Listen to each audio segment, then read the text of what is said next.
Un estudio desarrollado por la Fundación Proyecto B, el Centro de Justicia y Sociedad de la Católica y la Fundación MC da cuenta de que el primer año de transición post-egreso es una etapa clave en sus procesos de adaptación a la vida independiente. Algunas investigaciones muestran que solamente un 38% de los egresados de estos hogares cuentan con un trabajo formal y que sus empleos tienden a ser más inestables y con sueldos más bajos. Vamos a conocer detalles con Julio Cifuentes, director ejecutivo de la Fundación Proyecto B, a quien saludamos, Julio. Que está con nosotros acá. Exactamente. En un enunciado que habla de una discriminación brutal en contra de los jóvenes que salen de los hogares.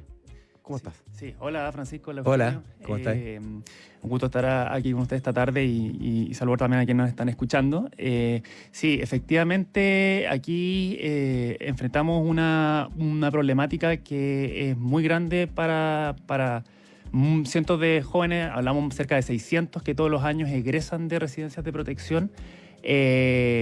Muchos en completo abandono, y eso significa que sin ninguna red familiar, porque por vulneraciones debieron dejar sus familias y por eso ir a la residencia. Exacto, y sin figuras significativas que vayan acompañando eso que comentaba Francisco, que es esta transición hacia la vida independiente. Entonces, jóvenes que hoy día salen sin muchas herramientas a vivir a la adultez, digamos.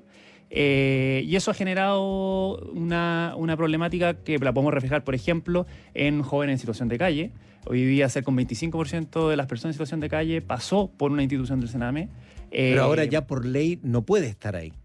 Claro. Queda ahí a la deriva. Efectivamente. Sucede que el servicio hoy día Mejor Niñez considera como un sujeto de atención al cual puede residir en la residencia a los niños, niñas y adolescentes hasta los 18 años.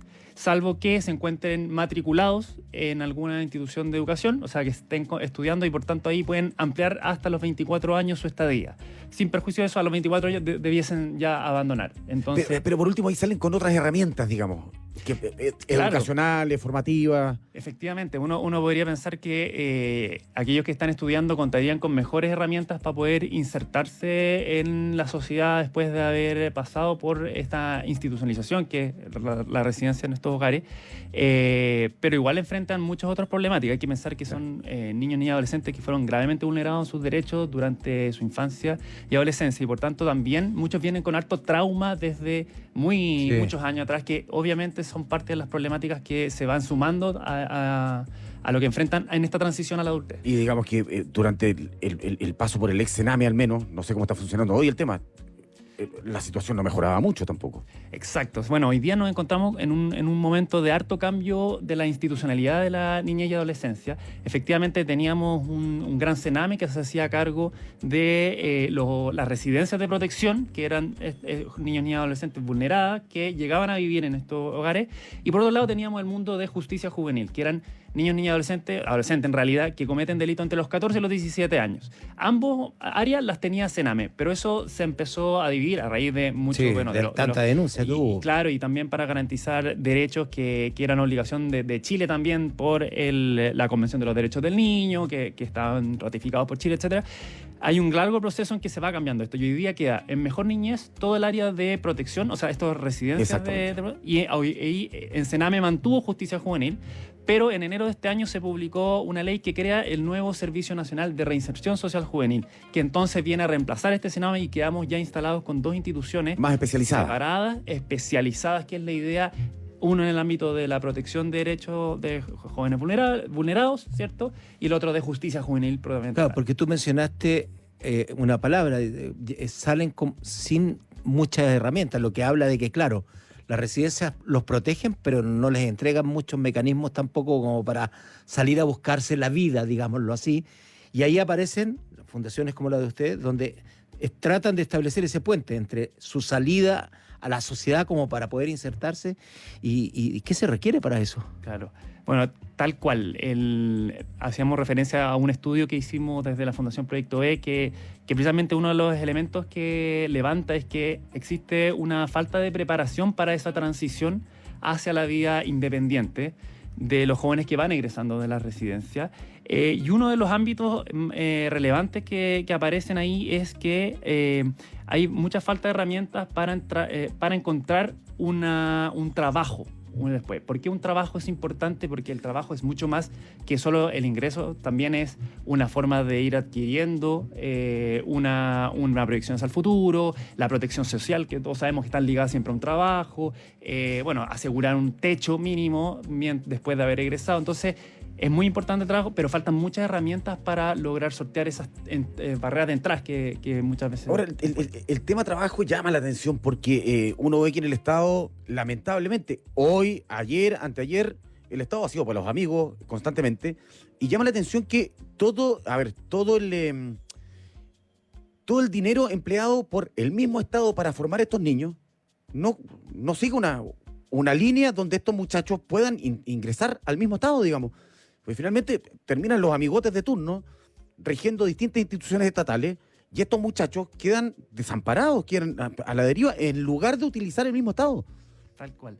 Efectivamente, uno de los asuntos que a nosotros nos parece muy relevante es que a veces nosotros creemos que solo desde el sector privado es donde tenemos que ir generando oportunidades laborales, claro, o un apoyo para que los chicos y chicas vayan saliendo de esta problemática, etcétera. Pero también el Estado tiene un rol muy importante. Y hoy día, por ejemplo, con jóvenes que cometieron algún delito, que pasaron por justicia juvenil, hace un tiempo atrás se cambiaron los reglamentos respectivos para que puedan ser contratados por el Estado y por tanto el Estado pueda dar esa oportunidad laboral. ¿Qué pasa en la práctica? Nunca se ha utilizado eso. O sea, hoy día el Estado... Es un mecanismo que existe, pero ahí está. Generar muchas oportunidades de trabajo, que nosotros siempre decimos, no es solo una oportunidad de trabajo, esto es una oportunidad de transformación de una trayectoria de vida. Y eso el Estado también, desde sus propias capacidades de generar empleo, digamos, a nivel de funcionarios públicos, servicios públicos, también está bien al debe en eso. El Estado, perdón, que involucra no solamente al Estado central, digamos, gobernaciones, municipalidades, el Estado es bastante más completo que el gobierno central. Exacto. Sí, entonces yo aquí es una responsabilidad de toda la comunidad poder enfrentar estos temas que son temas necesarios como país. Estamos hablando de las generaciones del futuro de Chile y donde hay que hincar el diente es precisamente en prevención. Y el trabajo actúa como un factor protector muy relevante y ahí podemos aportar. El Estado puede aportar o los privados a través de empresas, todos tratando de generar oportunidades de inclusión. Sí, porque cada vez que hay crisis a nivel de seguridad, incluso de delincuencia, siempre se habla de la prevención y de los planes de prevención, pero en la práctica la prevención es eso, ese trayecto, es el acompañar a ese muchacho que ya salió, que a lo mejor va a agarrar esa oportunidad, pero si no tiene las herramientas, si no tiene esa orientación, es muy fácil que también la suelte, ¿no? Exacto.